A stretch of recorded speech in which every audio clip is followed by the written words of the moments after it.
Olá, sejam todos bem-vindos ao Caixa Preta, esse programa que é feito por e para pessoas que amam cinema. O nosso convidado de hoje é o Marcos de Brito, que é professor, roteirista, cineasta, diretor, e trabalha aqui comigo, meu colega Marcos. Muito obrigada por ter aceitado o nosso convite de participar desse programa, em que a gente pode registrar um pouco da sua história, de tudo que você vem construindo dentro da sua carreira e dentro da sua trajetória como realizador e cineasta. Então, queria te agradecer pela sua presença aqui, antes de te apresentar para os nossos espectadores. Obrigado, Vanessa. Eu que agradeço o convite de poder falar um pouco sobre os meus trabalhos, sobre cinema e especificamente mais sobre o gênero, então estou ansioso para as perguntas. Hoje não vai ser aula, né? Hoje não é aula. E, na verdade, assim, é um bate-papo muito sobre você, porque dentro do Caixa Preta, para a gente é importante também mostrar para os nossos alunos, né, como foi que o Marcos construiu a história dele. Então, é muito importante também você contar de você, assim, jovem cineasta, cheio de sonho, iniciando a sua trajetória, né? Não precisa ficar falando muito da FAAP, tá? Fala só rapidinho e aí depois você já entra na parte de realizações. Brincadeira. Somos muitos parceiros, né? As duas escolas de cinema. A FAAP sendo uma universidade e a gente uma escola de nível técnico. Eu vou começar fazendo a leitura aqui da sua mini bio, tá? E quem tiver interesse em saber um pouco mais sobre o Marcos, na descrição desse vídeo vai ter também a biografia completa do Marcos de Brito, tá bom? Então, Marcos de Brito é cineasta, escritor best-seller, professor de direção e roteiro na AIC. Já dirigiu vários curtas e 3 longas-metragens de suspense e terror, pelos quais foi premiado ao redor do mundo.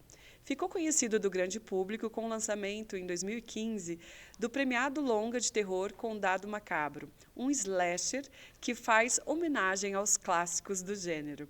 Seu último filme, As Almas que Dançam no Escuro, lançado em 2022, foi exibido em vários países pelo mundo e vendido para a América Latina. Esse ganhou o prêmio de melhor filme pelo júri popular no Rio Fantastique. Na literatura, escreveu 7 livros e vendeu mais de 100 mil exemplares só no Brasil.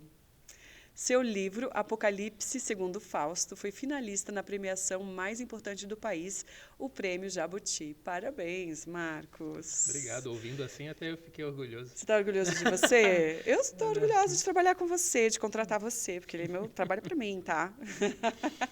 Brincadeira, Marcos. Mas é óbvio que você tem que ter orgulho da sua trajetória, né? Não é tão difícil fazer 3 filmes em longa-metragem, você tão jovem, construindo a sua risadinha. Você tão jovem, já com 3 longas-metragens, né? Então, voltando um pouquinho do começo. Eu queria saber de você, Marcos, quando que foi que o menino Marcos fez assim, eu quero fazer cinema, eu quero fazer isso daí. Você estava em casa assistindo ET, assistindo Metrópolis. Com que dia que você falou, cara, que legal, eu quero fazer cinema? O curioso é que não existe essa lembrança. Não existe essa lembrança porque desde pequeno eu já fazia vídeos com uma VHS, era uma super VHS que meu tio tinha comprado, aquelas bem grandes de apoiar no ombro, eu tinha uns 8 anos de idade. Devia parecer uma Ilmatic, assim. Gigante, maior que a gente na época, né? E eu sempre contei muitas histórias. Eu acho que eu tive uma infância e uma adolescência, assim, muito na minha, a fase adulta também, mas... naquela época, eu gostava muito de criar esses universos paralelos e fantasiar sobre isso. E eu acabei criando uma maneira de tornar aquilo algo do meu cotidiano. Então, quando meu tio apareceu com essa câmera, eu falei, puxa, eu quero fazer um filme. E na época eu assistia muito filme de Kung Fu, Bruce Lee, né, molequinho assistindo essas coisas. Então, eu escrevi... Aí você colocou seus primos para atuar para você. Minha prima era a donzela em perigo, meu irmão era o herói. Ai, que machista!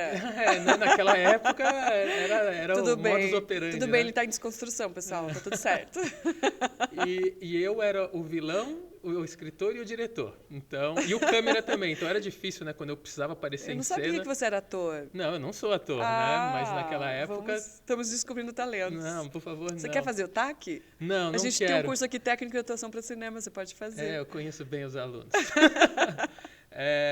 E aí, eu me lembro que eu fiz esse curtinho, foi o primeiro curta que eu fiz, um curta de Kung Fu, que foi um desastre, porque a gente estava fazendo uma bagunça e aí no meio da filmagem apareceu meu pai segurando uma cinta, só para atrapalhar a filmagem. Ele não foi bater na gente de novo, mas estava eu e meu irmão lutando, porque ele era o mocinho, eu era o vilão.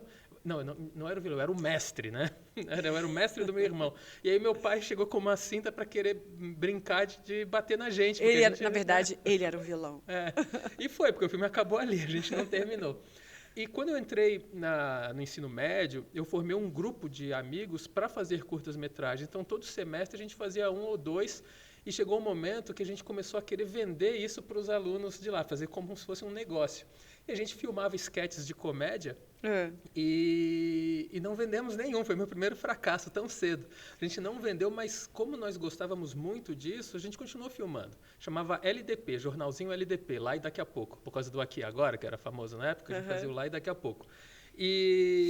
Entendi. E eram 5... eu falei lá e daqui a pouco. Aqui e agora, infame, lá, né? E daqui a pouco, tá. E aí a gente tinha, acho que eram 4 membros, outro virou roteirista também de TV e os outros seguiram outras áreas.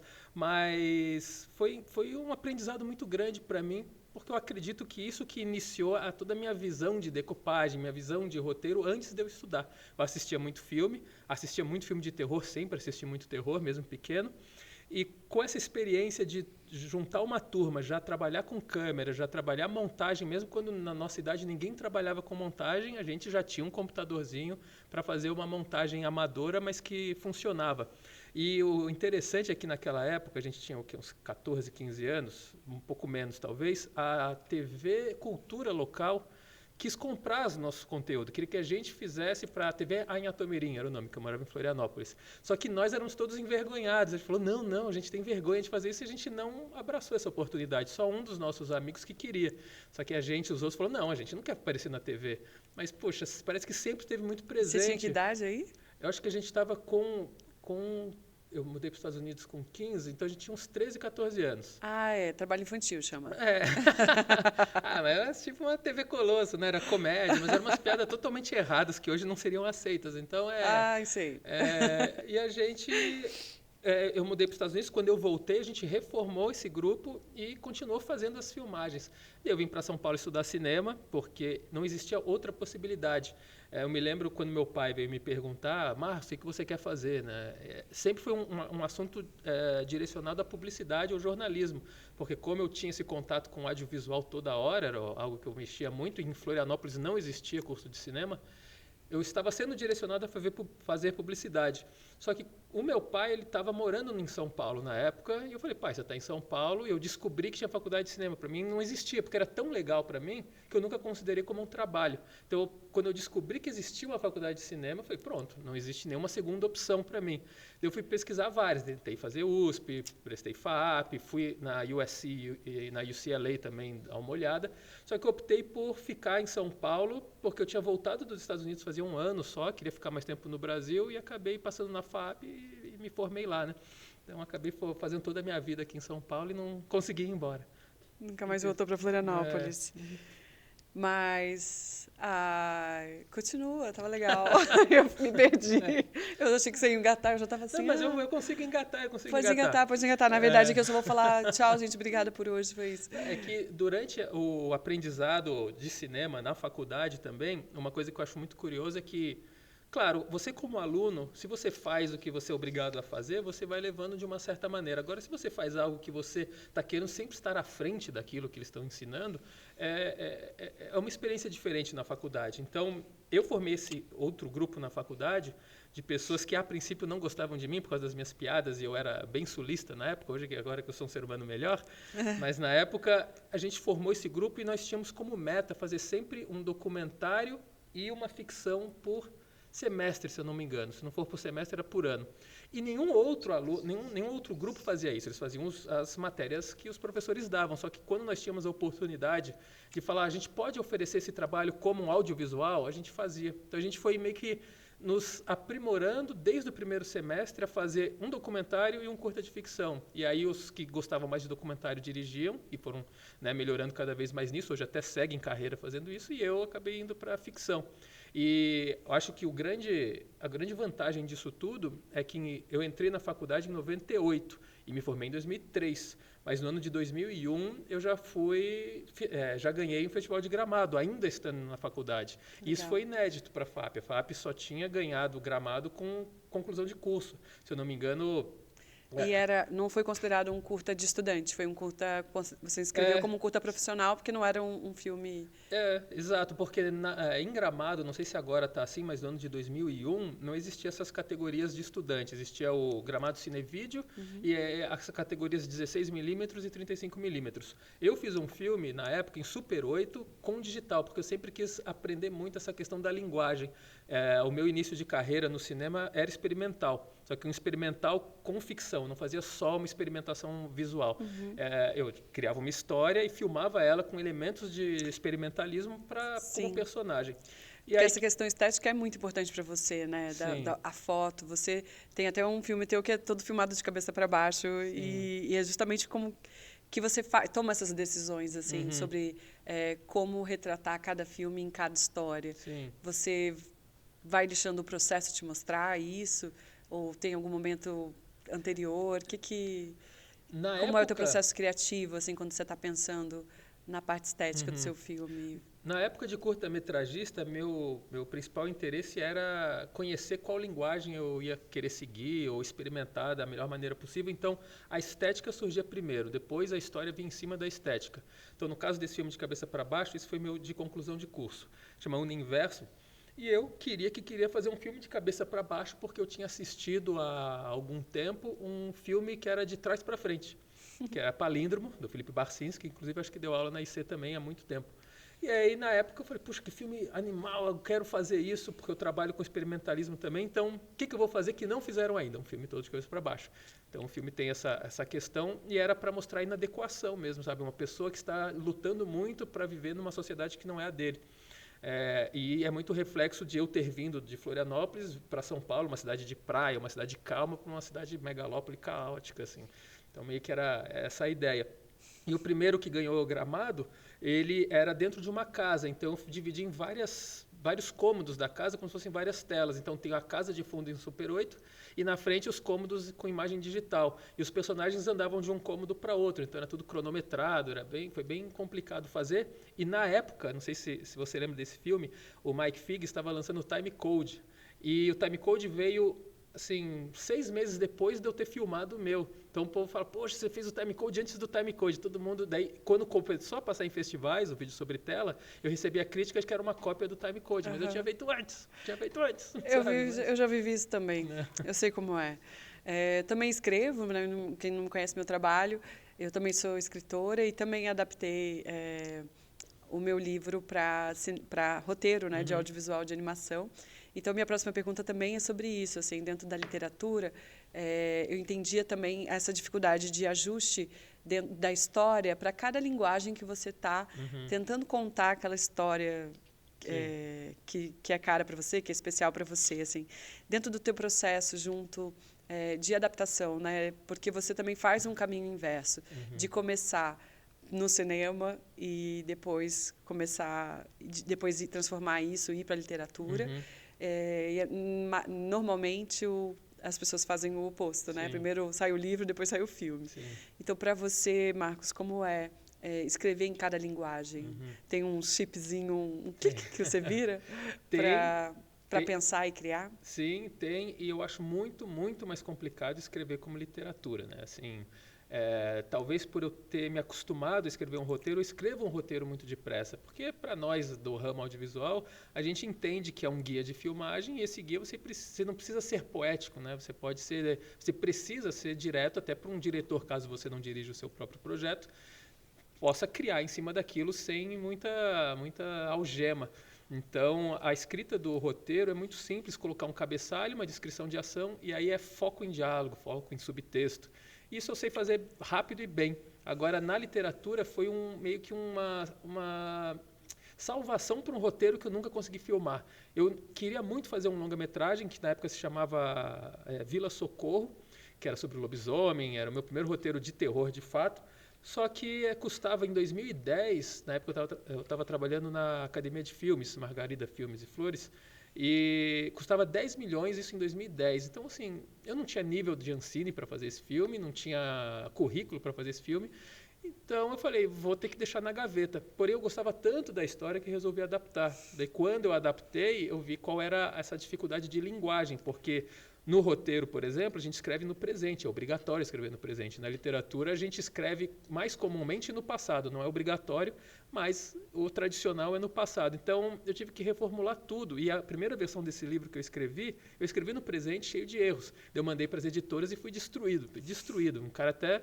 Quer conversar sobre o livro? Quero. Fui conversar com o cara da editora e ele falou, Saramago pode fazer o que você fez. Você não é um ninguém ainda. Não pode, porque não tinha pontuação, não tinha nada, mas era proposital, era estético. Né? A minha preocupação na literatura também é estética. Só que aí eu desci um pouquinho do palanque e falei, vou fazer tradicional, vou pôr refrão, vou pôr... refrão não, como é que é o nome? Parágrafo, mas ponto, aquele... vírgula, travessão. Travessão, vou pôr travessão, porque eu tinha nem travessão. E aí... Ele achou que você não sabia escrever. Basicamente isso, né? E aí eu corrigi ele inteiro, tive que reescrever do zero, mas, claro, eu mantive toda a questão autoral, que no cinema não dá para fazer, isso eu consegui adaptar bem, porque o bonito da literatura é isso, né? Enquanto no cinema o ator precisa demonstrar tudo aquilo, no olhar, na ação e na voz, na literatura o autor que pega aquilo e transforma em emoção. E eu gosto bastante disso, porque eu tenho uma influência muito ultra-romântica. E aí, quando eu consigo colocar isso em palavras, é onde eu creio que é a minha vantagem na literatura. Então, eu não consigo nem escolher qual que eu gosto mais, porque eu gosto muito de formar imagens. Só que, ao mesmo tempo, eu gosto muito dessa poesia do ultra-romantismo também. Que legal. Tá passando um filme na minha cabeça, porque eu vivi... a história que eu conto, né, que é o Silêncio em Apuros, ela nasceu como uma peça de teatro, e aí eu adaptei para literatura, e depois fiz o roteiro de audiovisual, né, para animação, que ainda está em produção, ainda não aconteceu, mas é meu grande sonho na minha vida. E engraçado que o livro, para mim, era como um cartão de visitas para o filme. Sim. E aí quando fui fazer essa adaptação, também, da mesma forma que você, tipo, no teatro, a gente também escrevendo ali tudo no presente, as falas, né, fala do personagem e tal. Quando eu fui construir essa adaptação para a literatura, eu percebi que se eu não me libertasse, se eu não permitisse que a história se transformasse por completo dentro daquela nova linguagem, eu estaria amarrando, sufocando a história. Sim. E aí eu me permiti abandonar o que tinha sido no palco, porque era muito mais limitado o processo de criação, e a literatura permite com que a gente escreva tudo, né, Marcos? Sim. A gente pode fazer 200 cavalos descendo uma colina. Exato. No cinema, a gente não vai ter 200 cavalos para descer a colina. Sim. E essa liberdade de poder imaginar, escrever e não ter que orçar, não ter que realizar, eu acho que para todo mundo, né, a grande realização, a nossa vingança como cineastas é poder escrever cenas difíceis na literatura. Não existe amarra, né? Mas uma questão que me deixava muito preocupado era que no roteiro eu posso botar assim, uma casa do século XV. E pronto, né? E agora, na literatura, tem que descrever a madeira, tem que descrever um monte de coisas para a pessoa se sentir numa casa no século XV. Enquanto no cinema é função da diretora de arte fazer isso. O roteiro está ali e tal. Agora, você se transforma numa equipe inteira para escrever. Então, o trabalho de pesquisa da literatura eu acho muito árduo. Agora, com o ChatGPT facilitou muito. Mas eu fiz muitos livros de época que eu fiquei 2 anos só em pesquisa, assim, sabe? Pesquisando como seriam esses ambientes, costumes, tudo. E o legal é também, na literatura, a gente descobrir em que momento a gente entrega a informação, porque também você pode se perde tanto tempo, né, descrevendo tanta coisa do espaço, que às vezes a história se perde. Então, o quanto que você dosa, né, de entrega de informação sobre aquele universo e o avanço que a história precisa, né, ter para poder correr e crescer. Mas parece que a gente está falando mais de literatura que cinema, mas não tem como fugir, porque nós dois autores, né, escritores e também cineastas, eu fico nesse desafio, assim, você permitiu que a sua história se transformasse? Eu falo isso, não estou querendo falar de mim, não, tá? Mas assim, eu estou falando isso porque, para mim, foi muito desafiador, porque quando eu fui escrever o roteiro, eu tive que abandonar também a história que eu tinha escrito para a literatura. Eu não fiz uma adaptação ipsis literis, eu peguei e permiti que aquela história mudasse, porque o filme precisava de outro ritmo, de uma história em 3 atos, era uma outra linguagem. E tinha que caber ali em 1 hora, 2 horas, 1h30, porque é para criança. Então, era completamente diferente, né? Você se permitiu que a história transformasse em outra coisa? Eu ainda não me permiti, eu sou muito fiel às coisas que eu escrevo e no passado, com a juventude, né, a gente é um pouco mais prepotente, então eu não aceitava mudanças. As pessoas vinham me sugerir mudanças e eu virava o cão, não queria, brigava e aí eu tentava adaptar a forma de realizar. Então se era um longa, só que o longa ia ter 4 horas, eu falei, não, então vamos fazer série, em vez de readaptar o roteiro para um longa. Só que hoje em dia eu já penso de outra maneira, até porque eu entendo as dificuldades disso, né? Entendo o que o público quer mais. Por exemplo, o Condado Macabro é um longa-metragem de terror de mais de 2 horas. Sabe? Não existe isso, não é saudável isso. Tem que ter no máximo 90 minutos, 70 se tudo for bem. Então, hoje em dia eu já penso dessa forma até no livro, porque como eu sei que eu não me permito adaptar, aglutinar personagens, retirar personagens, eu falo, não, eu vou já escrever um livro sabendo que esse livro vai ter até 90 minutos se eu for filmá-lo. Então eu penso dessa forma, meio que eu me eduquei a fazer isso com a literatura agora.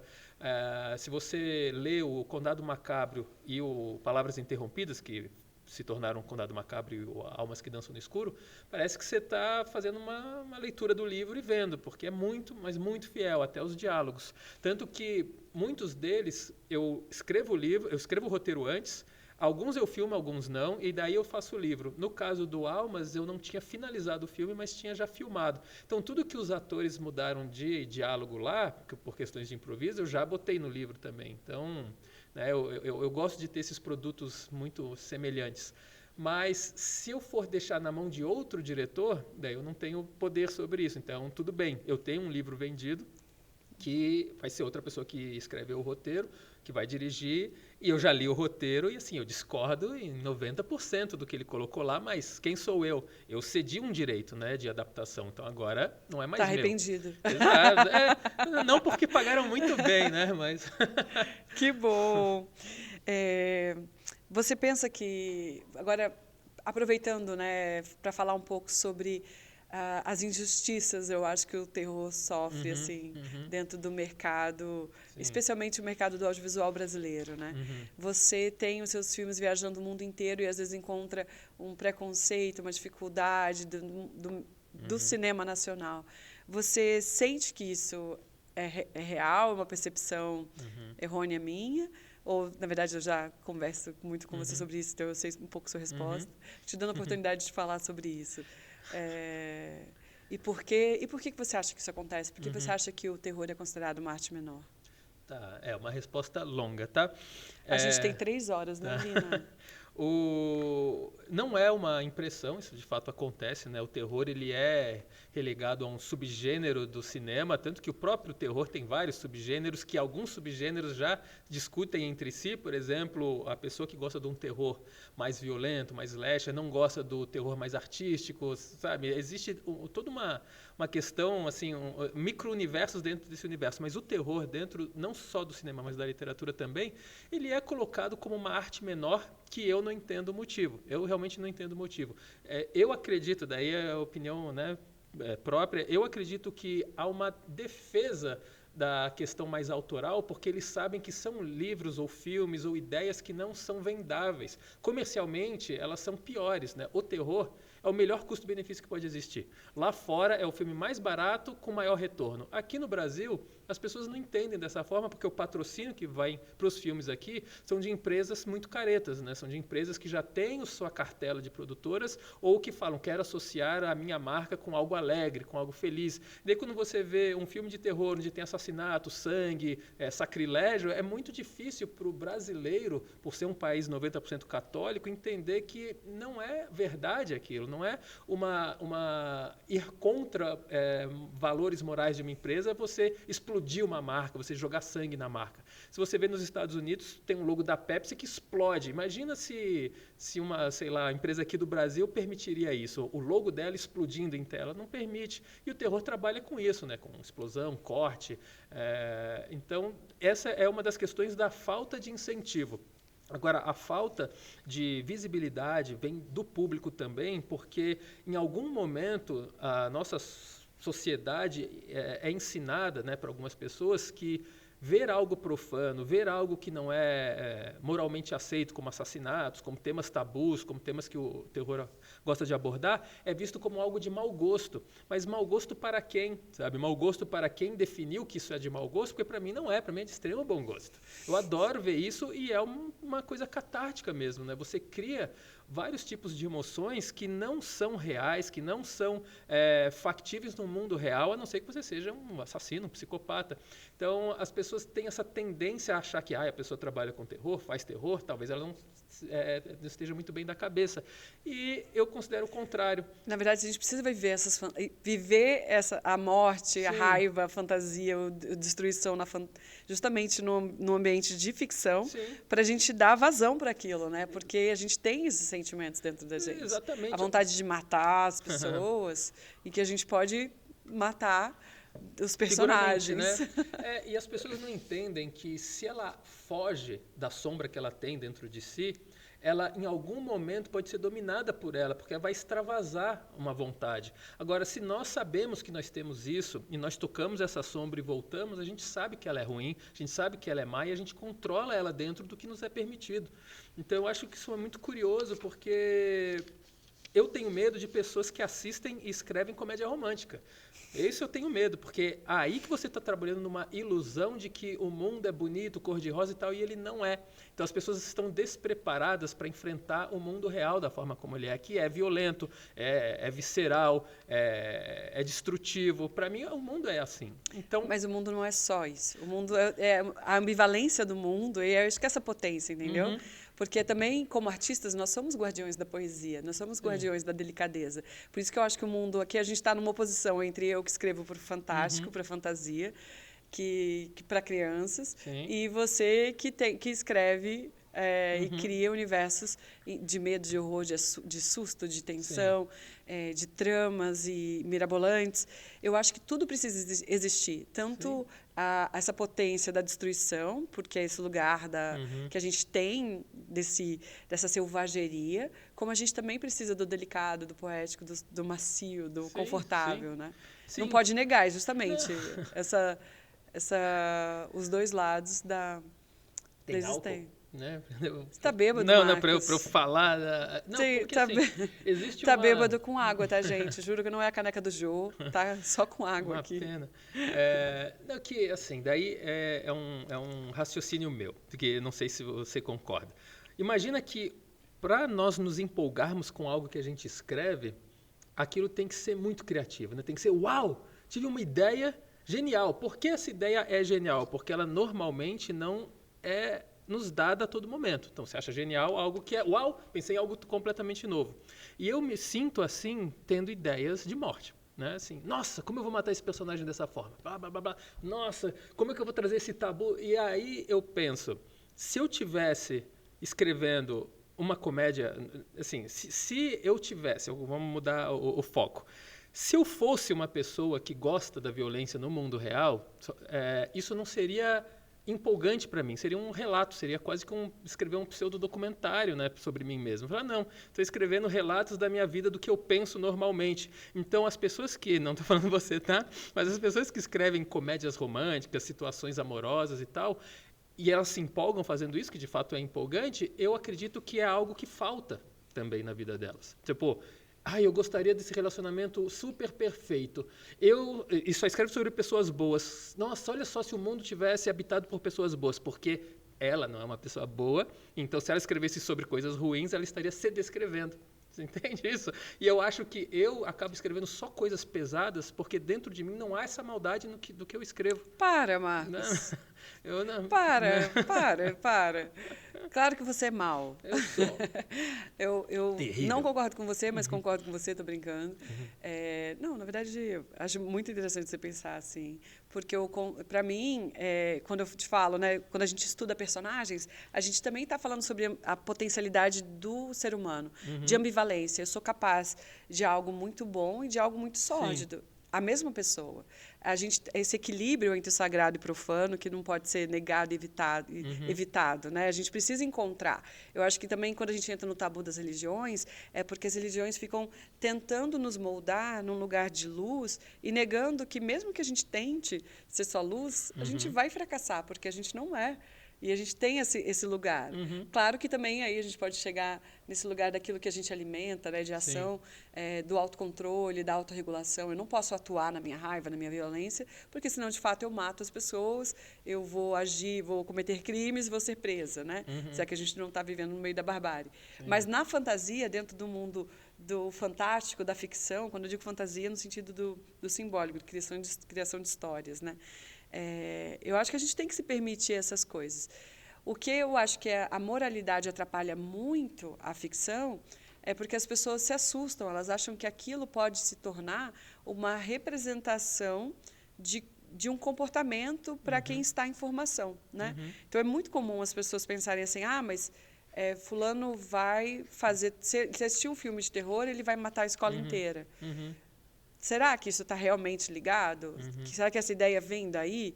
Ou o filme de terror só está falando, de fato, de uma consequência que esse ser humano já sentiu, já pensou, já algo que já aconteceu?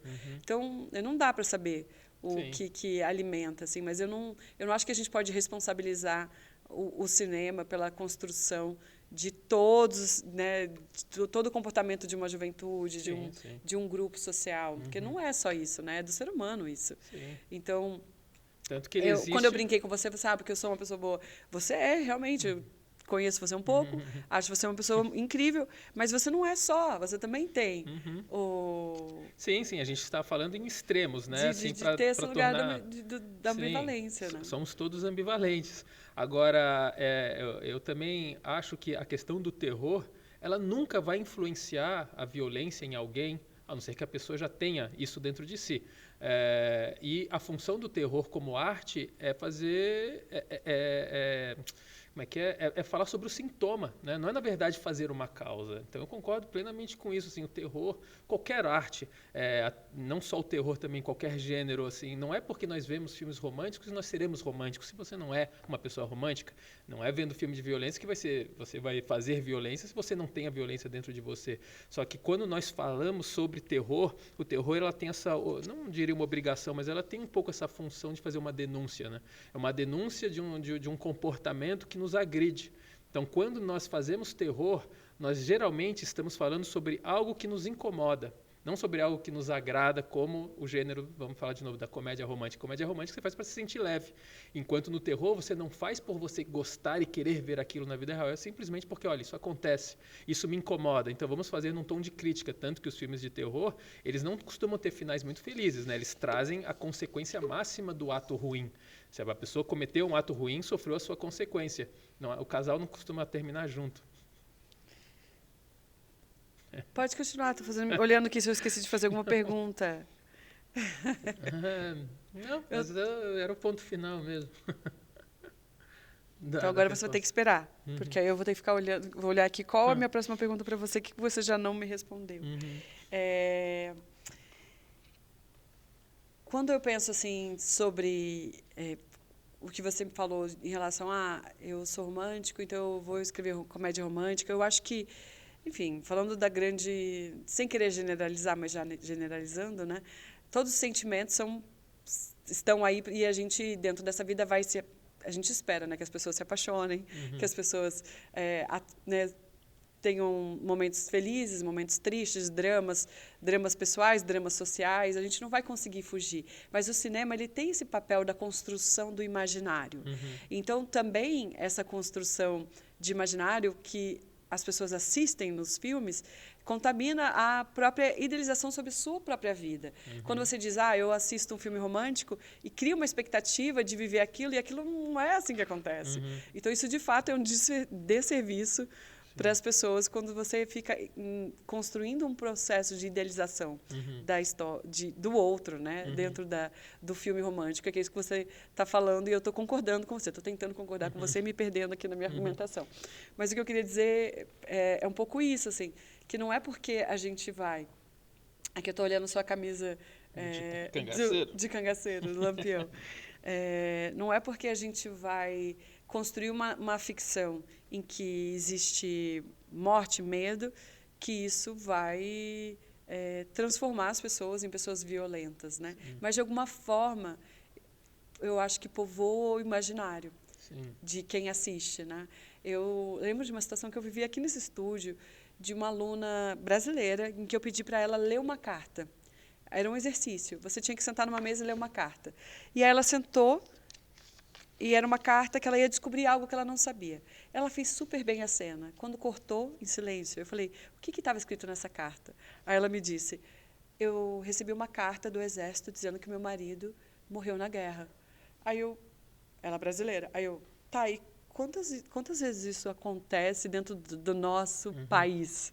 De alguém estar em casa e receber uma carta. Primeiro que o Brasil, ainda bem, não se envolve em guerras. Então, a gente não recebe notificação de morte pelo correio, de entes queridos. Aí ela fez assim. Aí eu falei, você percebe como o seu imaginário está contaminado pela uma cultura e discurso estadunidense?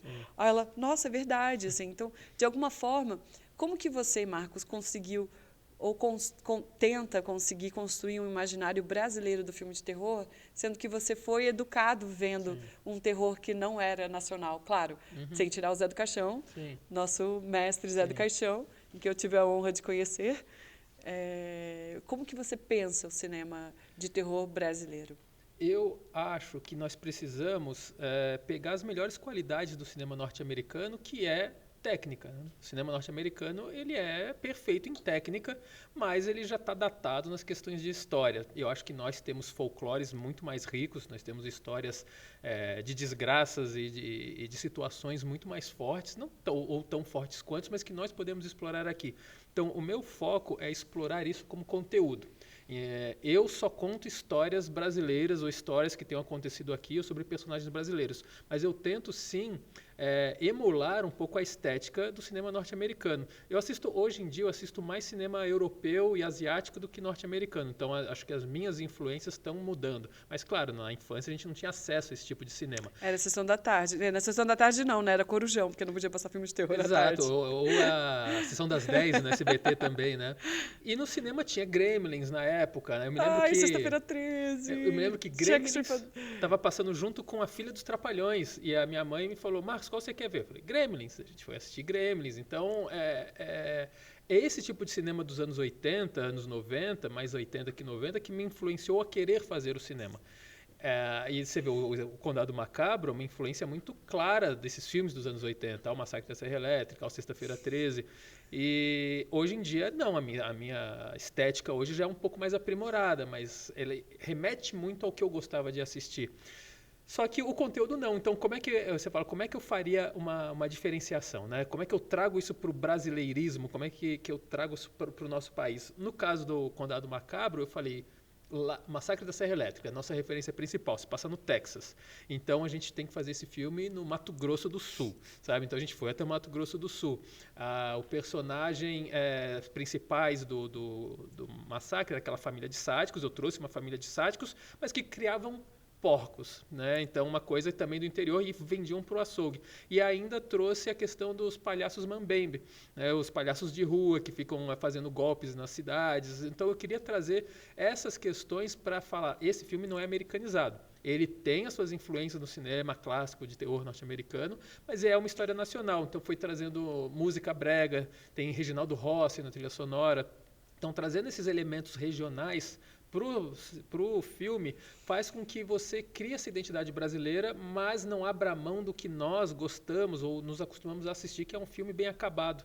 Porque eu acho que o cinema nacional ele peca muito ainda nessa questão estética. A gente vê filmes com conteúdo maravilhoso, Só que a câmera fica parada e parece um teatro. O ator vem, o ator sai, a decupagem fica ali em plano, contraplano e geral. E assim, isso para mim não é cinema, isso para mim é vídeo. TV. A pessoa gravou ali e só importa o discurso. E eu não acho isso. Eu acho que o discurso e a estética, elas têm o mesmo nível de importância. Então eu dou muita importância para essa questão de fazer uma decupagem muito detalhada, além da medida até, que demore mais, mas não necessariamente clipada, só que não abrindo mão também do discurso, né? Mas eu sou comumente criticado por ser um diretor formalista. Eles falam, pô, mas você se preocupa demais com a forma. Eu falo, que bom, sabe? É o que eu gosto. Tanto que a minha influência inicial de cinema é o formalismo russo. Isso, né? Foi durante a faculdade, a gente foi estudando sobre as várias escolas e eu me encontrei em formalismo russo, Dziga Vertov, que era o que eu mais assistia na época,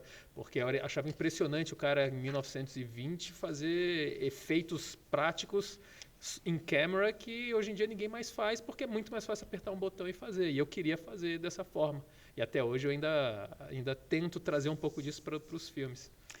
Aproveitando que você já abriu aqui, ele seria seu diretor favorito? O Dziga Vertov, eu acho que não o meu diretor favorito, porque eu comecei a ideia de querer fazer cinema com David Lynch. Assim, eu assistia a Estrada Perdida, já conhecia os Laura Palmer lá, né, os Twin Peaks por assistir a série. Passava depois do Fantástico, né? Final dos anos 80, início dos 90, eu já assistia isso, mas quando eu vi a Estrada Perdida, eu falei, eu quero fazer cinema, não existe outra opção mesmo. E depois veio o Pulp Fiction, então assim, acho que são os filmes mais importantes para mim esse desejo de me tornar cineasta. Claro que depois vieram outros, mas eu acho que o meu diretor preferido... É uma mistura de David Lynch com Tarantino. Tá. Seria isso. Ia ser legal esse filme, hein? Uma co-direção, acho que não ia dar certo. Não. Filme favorito? Filme favorito hoje é Enter the Void, do Gaspar Noé. Ai. Um medo. Medo? Eu fiz... porque eu lembrei de Clímax. Clímax é bom. Desculpa, também, não foi pelo filme. Mas eu gosto mais do Enter the Void ainda. Antes de Enter the Void era Clube da Luta, e antes de Clube da Luta era Pulp Fiction, antes de Pulp Fiction era então, seu melhor filme ainda não foi filmado, talvez. Então o primeiro lugar costuma ir trocando, e hoje é Enter the Void. Medo, acho que medo é de perder os filhos hoje. Hoje esse é o meu principal medo. Nossa, não, nem brinca. Vamos até cortar era aqui. Do escuro antes, mas depois que eu tive filhos virou um medo. Que isso? Parou. Os 2 últimos filmes são sobre isso. Pelo amor de Deus, socorro. Os 2 últimos filmes. Eu nem tive filho de tanto medo que eu tenho de perder. Olha, um sonho.